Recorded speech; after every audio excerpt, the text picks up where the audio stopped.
So now we start with Unit 6, Strategies of Writing for 6469, English 2 Content Major. So let's have a look.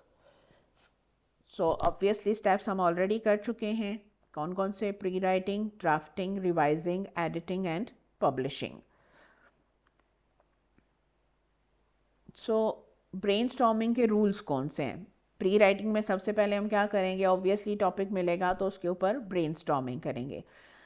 सबसे पहला rule क्या है? All ideas must be accepted, no criticising और evaluation allowed. यानी इस stage पे जो भी आइडिया माइंड में आए वो हमने लिख लेना है. ये भी नहीं सोचना कि ये कनेक्टेड है नहीं है, ना उसको हम एवेल्यूएट करेंगे ना क्रिटिसाइज करेंगे. जो भी माइंड में आ रहा है ना बस लिखते जाना है. Free wheeling is celebrated. Free wheeling का मतलब होता है कि जिस भी डायरेक्शन में माइंड जा रहा है जाने दो. Creative, bizarre, unusual, silly ideas welcomed. जितने भी अहमकाना लगें, अजीब लगें, लिख लेने हैं. Goal is quantity, more ideas, better choices. Simple. Hitchhiking is welcome, add to और कंबाइन आइडियाज. हिच हाइकिंग का मतलब होता है ना वैसे तो किसी से लिफ्ट लेना, तो आइडियाज को आइडियाज में एडिशन करना, आइडियाज को एक दूसरे से कंबाइन कर देना, मर्ज कर देना, that is also done at this stage और उसको भी आप एक्सेप्ट करते हैं. That is rule number 4. Turn to a neighbour, यानी अपने दोस्तों से हेल्प लेना. जो आपके क्लास फेलोज हैं, साथ बैठे हैं, उनसे हेल्प लेना. उसके कौन से स्टेप्स हैं? सबसे पहले आप कोई टॉपिक या थीम लेते हैं, फिर आपके साथ जो भी कोई आपका क्लास फेलो बैठा होता है आप उसके साथ शेयर करते हैं उसको. फिर आप उसकी जो भी वो आपके साथ आपको जवाब देता है उससे रिलेटेड आप उसको सुनते हैं. फिर उससे रिलेटेड आपके जहन में जो क्वेश्चंस आते हैं आप उससे पूछते हैं, और जो भी आइडियाज़ आपको उससे मिलते हैं आप उनको अपनी वो जो आपकी ब्रेनस्टॉर्मिंग की ऑलरेडी लिस्ट मौजूद है आप उसमें ऐड कर देते हैं. यानी जो आपने ब्रेनस्टॉर्मिंग की स्टेज पे जो आइडियाज़ इकट्ठे किए हैं उनमें से कोई भी आइडिया या टॉपिक आप लेते हैं या थीम लेते हैं, अपने साथ जो आपके स्टूडेंट बैठा है एज अ लर्नर आप उससे पूछते हैं.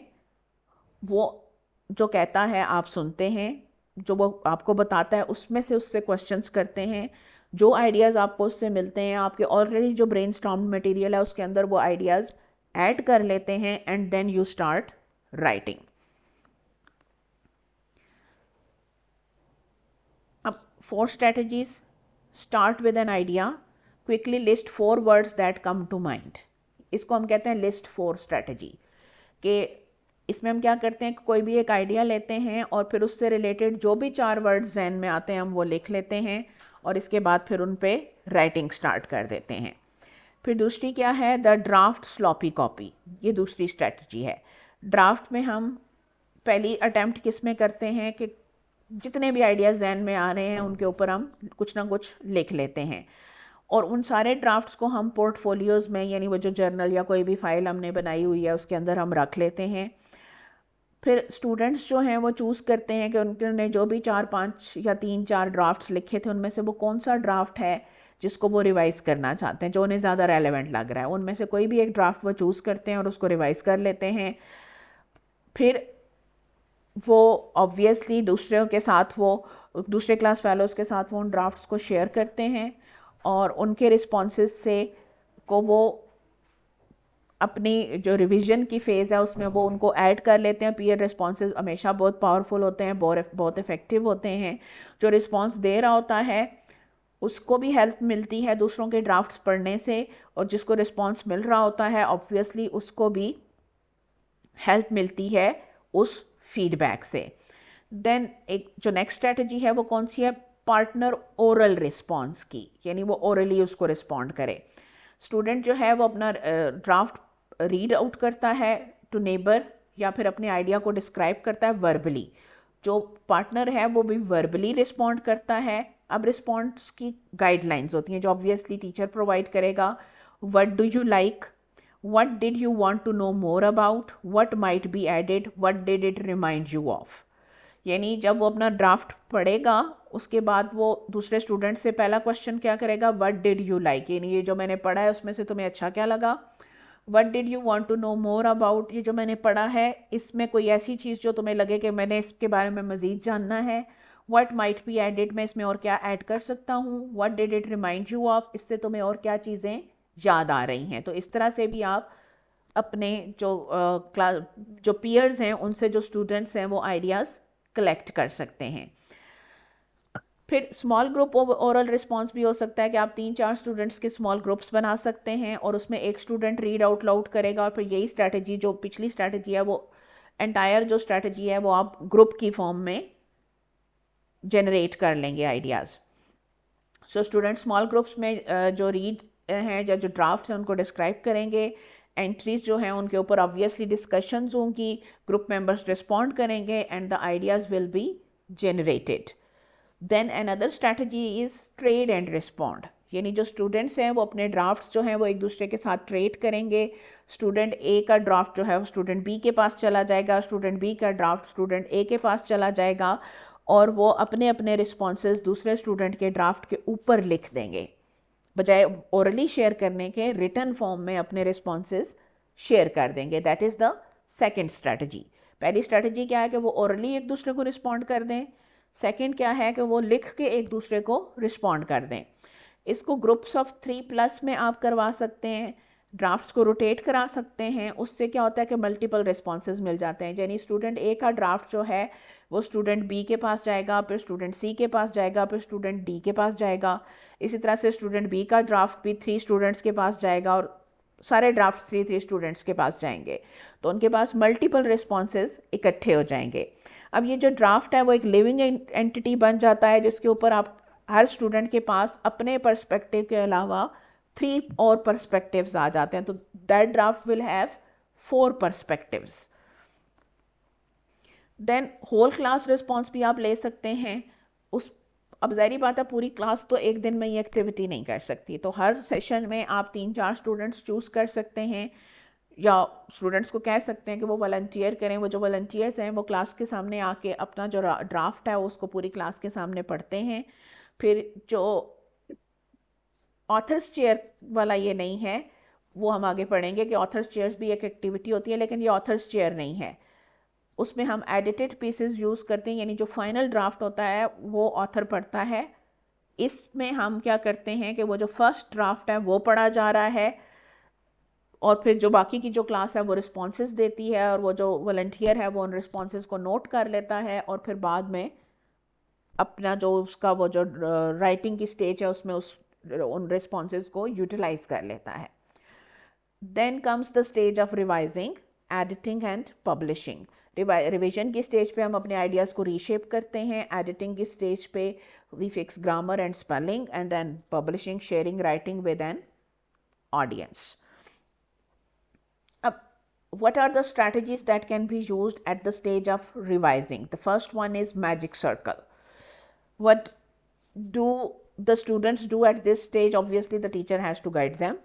Collect anonymous papers, yani students have written the first drafts but they don't write their names on the top. वो सारे के सारे जो papers हैं, the teacher collects them, arranges chairs in circle, then passes those papers around randomly. Any paper can go to any student. Students write responses. They don't know whose work they are checking. So obviously they can write responses more freely. Otherwise थोड़ा सा एक peer pressure भी आ जाता है ना कि यार दोस्त का वर्क है तो मेरे काम पे ज़्यादा तनकीद ना करना and all that. Then teacher moves to the center and then switches papers, यानी स्टूडेंट्स ने जब अपने रिस्पॉन्सेज लिख लिए फिर वही पेपर्स लिए और स्टूडेंट्स के दरमियान उनको स्विच कर दिया. और गाइडलाइंस भी टीचर ही प्रोवाइड कर देगा. वो गाइडलाइंस आप उनको वर्बली भी प्रोवाइड कर सकते हैं and those guidelines can be written on the board as well. What did you like? What did you want to know more about? What might be added? What did it remind you of? The same questions. Then comes the editing stage. Editing fixes grammar, spelling and punctuation. Good writing equals to good ideas, not error-free writing. Good writing क्या होती है कि उसमें ideas अच्छे हों, error free नहीं होती. Error free हम उसे editing की stage पे बनाते हैं. तो जब आप वो जो फर्स्ट ड्राफ्ट जब पीयर रिव्यू के लिए जाता है तो we do tell the students that they have to focus on ideas, not on mistakes of grammar, spelling and punctuation. Self editing होती है सबसे पहले, उसमें स्टूडेंट्स को एक चेकलिस्ट प्रोवाइड की जाती है और उस चेकलिस्ट के अकॉर्डिंगली उन्होंने अपनी टेक्स्ट की एडिटिंग करनी होती है. सेकेंडली हम पेयर एडिटिंग देते हैं, and here we do tell the students that they have to look for grammar, spelling and punctuation mistakes, not for idea mistakes. Then professional editing tables internet से हम connect कर सकते हैं, जो books मिलती हैं उन जिनके अंदर ये प्रोफेशनल एडिटिंग टेबल्स अवेलेबल होते हैं वो हम यूटिलाइज़ कर सकते हैं, स्टूडेंट्स को प्रोवाइड कर सकते हैं. ख़ुद टीचर उनको यूज़ करके उनके वर्क की एडिटिंग कर सकता है. Depending on the size of the class and the task and everything, different strategies can be utilized. अब एडिटिंग चेकलिस्ट क्या है? Sentences begin with capitals, sentences complete ideas and with periods, circle doubtful spellings, यानी जहाँ spelling में लगे कि ये doubtful है, कुछ गड़बड़ है स्पेलिंग में, उसको सर्कल कर दें. यूज़ isn't wasn't correctly, यानी isn't wasn't जो है वो करेक्टली यूज़ नहीं हुए हुए. अब प्रोफेशनल जो एडिटिंग टेबल्स हैं उनकी चेकलिस्ट क्या होती है? सेंटेंसेस में सबसे पहले चेकिंग क्या होती है कि सेंटेंस कंप्लीट है, मीनिंग वाइज भी और ग्रामर वाइज भी, यानी स्ट्रक्चर वाइज भी. ईजी टू रीड है, पढ़ते हुए डिफ़िकल्टी तो नहीं होती, ग्रामेटिकली भी ठीक है, यूज़ के हिसाब से भी ठीक है, लेकिन पढ़ते हुए उसका मीनिंग डेसिफर करना मुश्किल हो रहा है, तो रीफ्रेस करके उसको ईजी किया जा सकता है. That is also important. Capital letters और पंक्चुएशन सही है उसकी.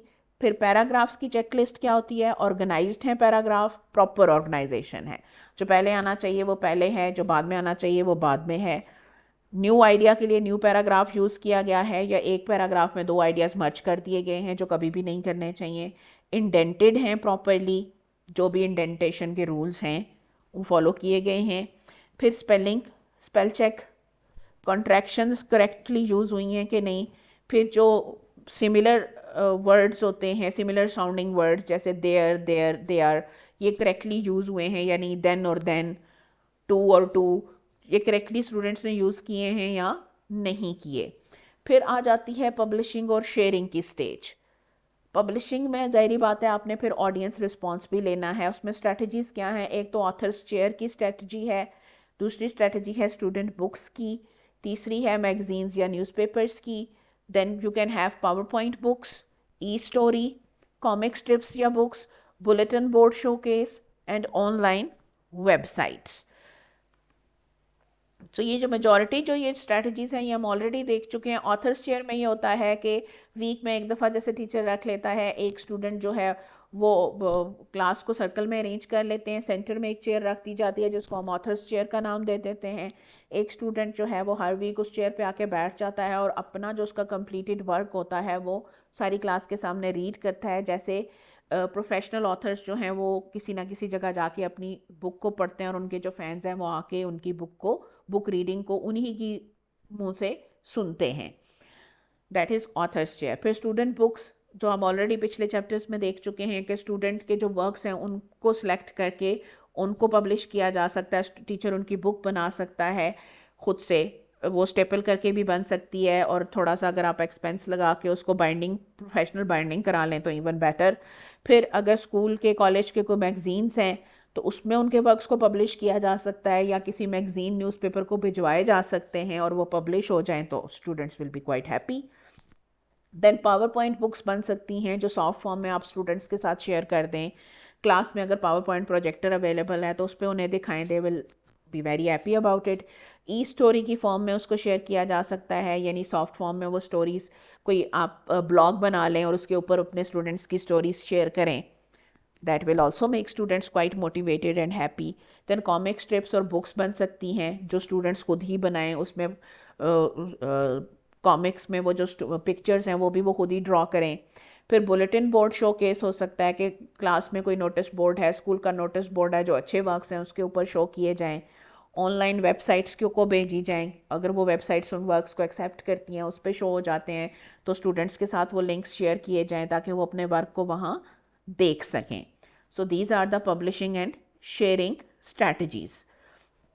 So in conclusion we can say that writing can be difficult but easier with strategies. Difficult काम है, especially any creative work is difficult because aptitude of every student is different with from the other student, लेकिन हमने पूरी class को एक जैसा ही लेके ultimately चलना होता है। लेकिन जब अगर हम स्ट्रैटेजीज अप्लाई करें तो it becomes relatively easier. Strategies क्या होती हैं? वो टूल्स जो राइटर्स यूज़ करते हैं।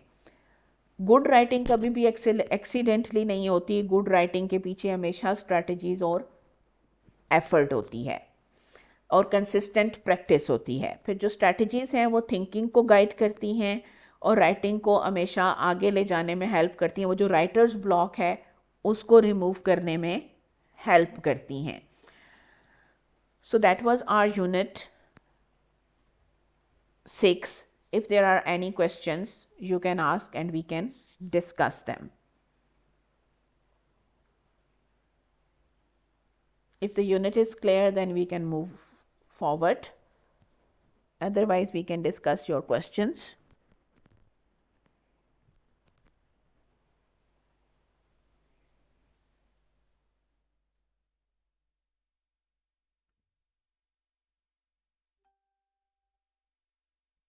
So, is the unit clear? Yes, ma'am. All right. So, these are the self-assessment questions.